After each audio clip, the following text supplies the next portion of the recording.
नमस्कार दोस्तों, आज की वीडियो में हम बात करने वाले हैं माइनर्स के बारे में। हम आपको बताएंगे कि माइनर्स जो 18 ईयर से कम एज के व्यक्ति होते हैं उनके लिए हमें क्या क्या है, क्या रूल्स हैं, कौन से एक्ट के तहत हैं। इसके बाद हम आपको बताएंगे कि 3 टाइप के जो गार्जियन होते हैं माइनर्स के वो कौन कौन से होते हैं। तो आज का वीडियो हम शुरू करते हैं। सबसे पहले बात करते हैं कि माइनर होता कौन है। तो जिस किसी व्यक्ति ने 18 साल की उम्र कंप्लीट नहीं की है वो कहलाता है इंडिया में minor. Section 3 Indian majority act 1875 का है, जो कि 1999 में अमेंड किया गया था लास्ट। उसके अकॉर्डिंगली ये सारे रूल हैं वो डिफाइंड किए गए हैं। आपको हम बता दें कि एग्रीमेंट आपको माइनर के साथ नहीं करने चाहिए क्योंकि वो वैलिड नहीं होता है। इन केस माइनर मेजर हो जाता है और वो बाद में भी उस लोन एग्रीमेंट को अगर साइन कर देगा, उस केस में भी जो प्रॉमिस है वो माना नहीं जाएगा, क्योंकि जब आपने इससे कांटेक्ट कराया था उस टाइम वो माइनर था। इसीलिए किसी भी माइनर को कभी भी लोन नहीं दिया जाता है। इस चीज़ का आपको खास ध्यान रखना चाहिए। माइनर को किसी भी कंडीशन में कोई भी लोन नहीं देना चाहिए। दैट इज नॉट अलाउड, यानी कि आपको देना ही नहीं है।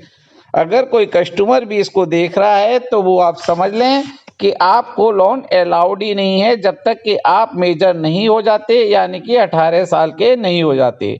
अब प्रश्न होता है कि माइनर के गार्जियन कौन कौन से होते हैं। तो दोस्तों, माइनर के गार्जियन होते हैं तीन प्रकार के गार्जियन होते हैं। एक होता है नेचुरल गार्जियन, दूसरा होता है लीगल गार्जियन और तीसरा होता है टेस्टामेंट्री गार्जियन। सबसे पहले हम बात करेंगे नेचुरल गार्जियन के बारे में। नेचुरल गार्जियन डिफरेंट हम आपको रूल्स बताएंगे, उसके अकॉर्डिंगली नेचुरल गार्जियन होते हैं। क्योंकि टेस्टामेंट्री गार्जियन शॉर्ट में हम आपको बता सकते हैं, तो सबसे पहले हम टेस्टामेंट्री गार्जियन को कवर कर लेते हैं। तो जो माइनर्स के फादर होते हैं वो अपनी विल में जिसको भी अपॉइंट करते हैं, जो फादर और मदर की डेथ के बाद एक्ट करेगा वो कहलाता है टेस्टामेंट्री गार्जियन। यानी कि टेस्टामेंट्री गार्जियन कौन होता है? जो कि बिल के अकॉर्डिंगली गार्जियन माना जाता है जब माइनर के फादर की और मदर की डेथ हो जाती है उस केस में। यानी कि आपको टेस्टामेंट्री गार्जियन आपके नेचुरल गार्जियन ही बना सकते हैं। यहाँ पे नेचुरल गार्जियन डिफाइंड हो गया, लेकिन आपको बताएंगे आगे कि नेचुरल गार्जियन के केस में क्या क्या होगा। हिंदू की लेडी जब माइनर होगी, उसकी शादी हो जाएगी तो क्या होगा, वो डिफरेंट रूल्स हैं। अगर वो विडो हो जाएगी तो वो डिफरेंट रूल्स हैं। इसके अलावा मुस्लिम के केस में भी डिफरेंट रूल हैं नेचुरल गार्जियन के, तो वो हम सब आपको इस वीडियो में बताने वाले हैं। उससे पहले हम आपको बताते हैं लीगल गार्जियन क्या होता है। आपने सुना ही होगा कि गार्जियन एंड वार्ड्स एक्ट 1890 है, उसमें ये डिफाइंड है। तो ये जो लीगल गार्जियन होता है वो कोर्ट के द्वारा अपॉइंट होता है।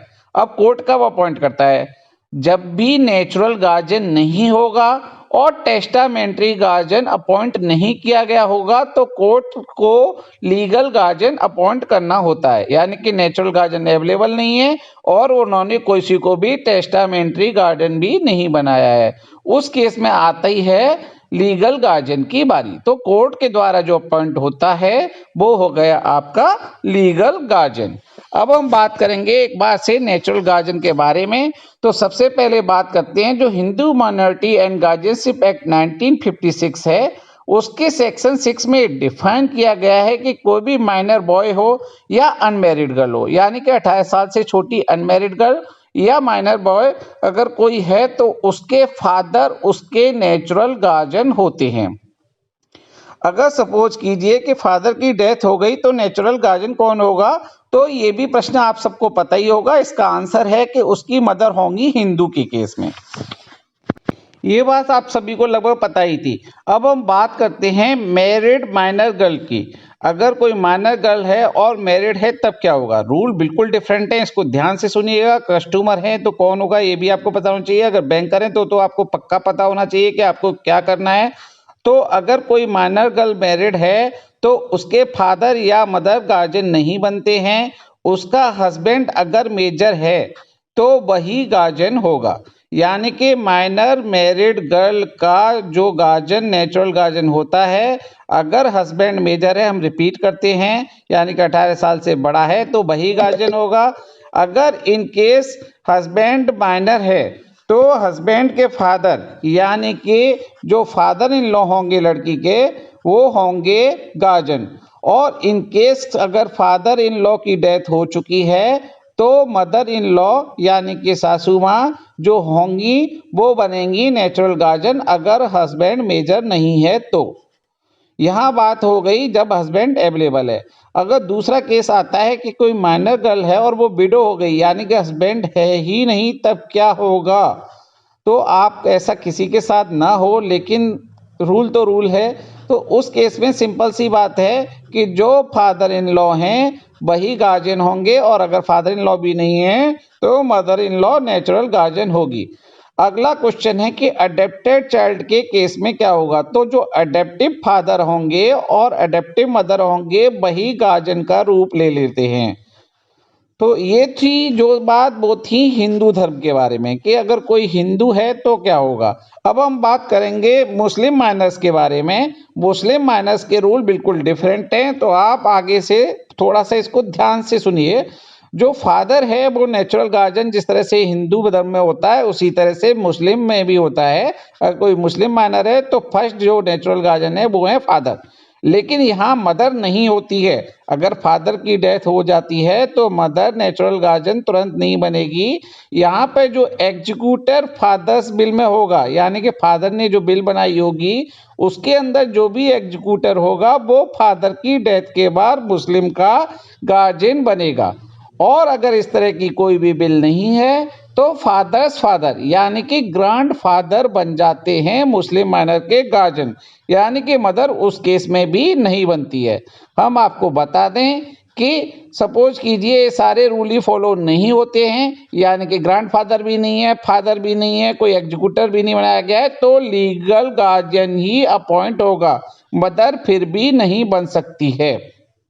हाँ, लेकिन एक क्लॉज है कि अगर मदर को टेस्टामेंट्री गार्जियन बनाया है, अगर फादर ने अपनी बिल में उसको लीगल गार्जियन बना दिया कोर्ट ने, या फिर फादर ने ही उसको टेस्टामेंट्री गार्जियन के रूप में अपॉइंट कर दिया है मदर को, उस केस में मुस्लिम माइनर की जो गार्जियन है वो सिर्फ और सिर्फ उसी केस में जो होगी वो बन जाएगी गार्जियन।